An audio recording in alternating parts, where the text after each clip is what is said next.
Fondo. Bueno, vamos a ir ya en unos instantes con Claudia Villegas. Claudia Villegas es directora de la revista Fortuna, es profesora de periodismo de la Facultad de Ciencias Políticas y Sociales de la UNAM. Suele hacer reportajes muy interesantes en la revista Proceso y bueno, pues siempre tenemos la fortuna de que los lunes nos platique cómo va el pulso económico, financiero, de todo. Así es que, Claudia Villegas, buenas tardes. Muchas gracias, Julio. Un abrazo a todos. Igual, Claudia, muchas gracias. Saludos a ti y a tus alumnos, que el otro día me mandaste por ahí un recado de que seguían todavía comentando de una plática que tuvimos muy interesante ya por esta vía virtual que tuvimos hace ya algunos meses. Pero bueno, Claudia. Muchas gracias. Al contrario, Claudia, ¿de qué nos quieres hablar? ¿Cómo va la semana? ¿Qué destacas? ¿Qué ves de relevante en estos días? Bueno, Julio, quiero platicarles rapidísimo que el Seguro Social acaba de dar a conocer que en septiembre sigue recuperándose el empleo, 135,000 puestos de trabajo. Y rapidísimo comentar que, bueno, pues esto es una buena noticia porque quiere decir que el empleo formal remunerado sigue recuperándose. Sigue preocupando todavía el tema de los trabajos informales, de la informalidad como una válvula de escape, pero bueno, no hay de otra en muchas familias que están haciendo lo posible por seguir adelante. Y esto me lleva también, Julio, a comentarles que la mala noticia es que la banca se está poniendo más ruda respecto a las negociaciones con los acreedores de la banca. Se ha dado a conocer este fin de semana que pues ellos no están de alguna manera generalizando los programas de apoyo, que se han reducido mucho lo que ellos habían prometido. Parece que tuvieron como una primera tanda de renegociaciones con créditos que estaban al corriente, pero bueno, cuando el problema es que pues no te has puesto al corriente porque simplemente no tienes dinero, bueno, pues son estos candados que la Comisión Nacional Bancaria y de Valores, desde mi perspectiva, tendría que observar. Porque en otros países lo que está pasando es que sí se ha ampliado el apoyo a los deudores.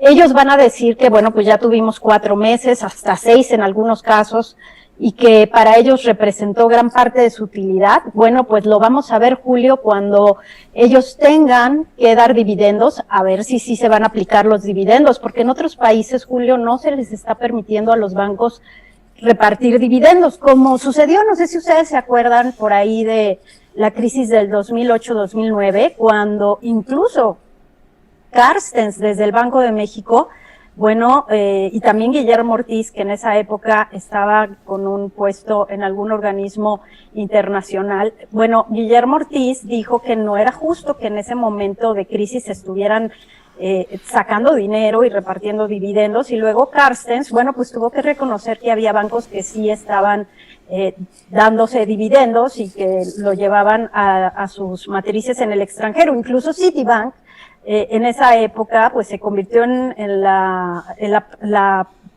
tabla de salvación, fue Banamex, su operación en México. Bueno, lo que quiero recordar es que los bancos siempre han tenido un gran negocio en México y que ahora que se está recuperando el empleo deberían de ser un poquito más sensibles con muchas personas que pues deben la tarjeta de crédito o deben el crédito del auto, en el peor de los casos la hipoteca, Julio, porque perder la casa realmente donde vives y donde te estás resguardando puede convertirse en una verdadera tragedia para muchas familias, Julio. Pues sí, que esa es parte de la gran preocupación de la gente en estos momentos. ¿Qué va a pasar con quien no tiene dinero ni para salir adelante y sin embargo tiene encima el monto de los cobros? ¿Qué hacen ahí los bancos, Claudia Villegas? Irse encima de una multitud de gente que no puede pagar, quedarse con un montón de casas o de bienes, o tratar de renegociar y dar un poco de tiempo. Bueno, ellos están tratando de renegociar, pero lo que sucede es que te piden que estés al corriente. Y una vez más pregunto, ¿cómo vas a estar al corriente si o perdiste el empleo, o no tienes ingreso, o estás realizando actividades que te sirven para alimentarte? Creo que en el caso de los créditos hipotecarios, debería la banca tener una sensibilidad especial respecto a que es el patrimonio de muchas familias. Son más de 300,000 créditos los que están en esta situación. Son 9 millones de personas o 9 millones de créditos que están siendo, pues en este momento, requeridos para que se paguen.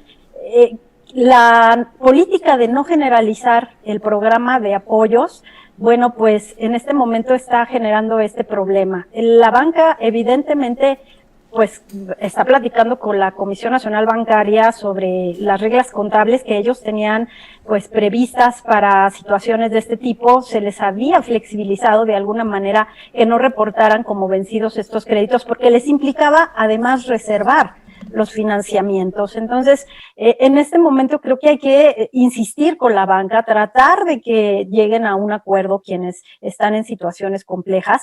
En el caso de los créditos hipotecarios, la verdad es que me parece muy injusto a veces cuando tienes una garantía, hay un bien inmueble, a lo mejor ya estás a la mitad del pago del crédito hipotecario y de repente te dicen, oye, lo vamos a mandar a remate. Creo que ahí debería de participar de alguna manera la Secretaría de Hacienda, porque esa fue la promesa que hizo Arturo Herrera. Claro, hay que reconocer, Julio, que los bancos fueron los únicos que en algún momento dijeron, pues sí vamos a apoyar en medio de la pandemia, ¿no? Porque era una política que traían desde sus matrices. Es un negocio, dependen empleos de la banca, pero creo que hace falta una nueva intervención por parte de la Secretaría de Hacienda, en tanto no se tenga claro que el millón de empresas que se estima van a quebrar o desaparecer, bueno, tengan de alguna manera un futuro menos trágico, Julio. Pues sí, un futuro menos trágico. ¿Qué palabras tenemos que usar, verdad, Claudia?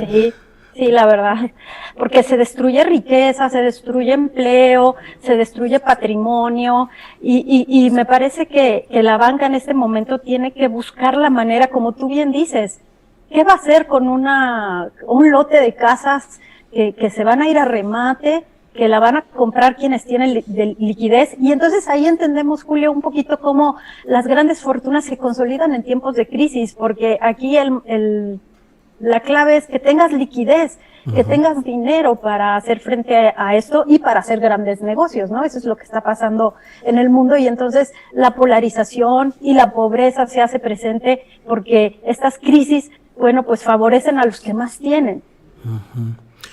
Pues bueno, Claudia, pues esperemos a ver qué es lo que sigue en este tema. Nos das una buena noticia de que hay una elevación del número de empleos según el Seguro Social.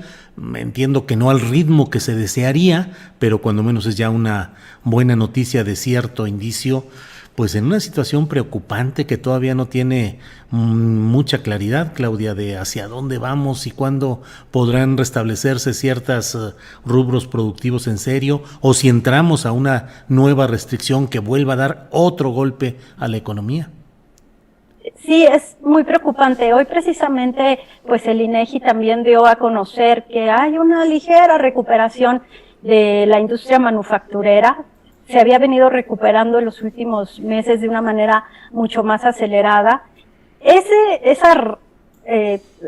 crecimiento menor de lo que se esperaba es una mala noticia también, Julio, porque la industria manufacturera ligada a la industria automotriz, pues también estaba generando grandes expectativas y finalmente, si vienen las elecciones en Estados Unidos, no nos favorece el resultado que pudiera ser que ganaran los demócratas, entonces vamos a tener que volver a temblar con qué va a pasar con el TEMEC. Me parece que eso también se debería de estar previendo. Y luego el tema de los fideicomisos, ¿no? Que la verdad es que yo estoy de acuerdo con que desaparezcan aquellos que se han manejado de manera irregular, pero también hay muchos fideicomisos que le han dado al país certeza en muchos sectores, ¿no? Entonces, creo que ahí sí se debería voltear a mirar a sectores como, pues, de la ciencia, la cultura, que han estado blindados gracias a estos fideicomisos, porque la educación es lo que nos va a quedar. Al final de esta pandemia, lo que vamos a tener para salir adelante después de 5 o 6 años es la educación, Julio. Claro. Claro. Por eso creo que quienes tienen la oportunidad de dar educación, de estar contribuyendo, pues es lo único que podemos hacer en este momento de crisis, Julio. Claudia, pues como siempre, muchas gracias por esta oportunidad de los lunes de asomarnos a estos, pues a veces son callejones, a veces avenidas, bulevares, costeras y a veces son lugares muy sombríos de la economía y todos sus vericuetos. Gracias por acompañarnos en esos recorridos, Claudia. Muchas gracias, Julio. Un abrazo a todos.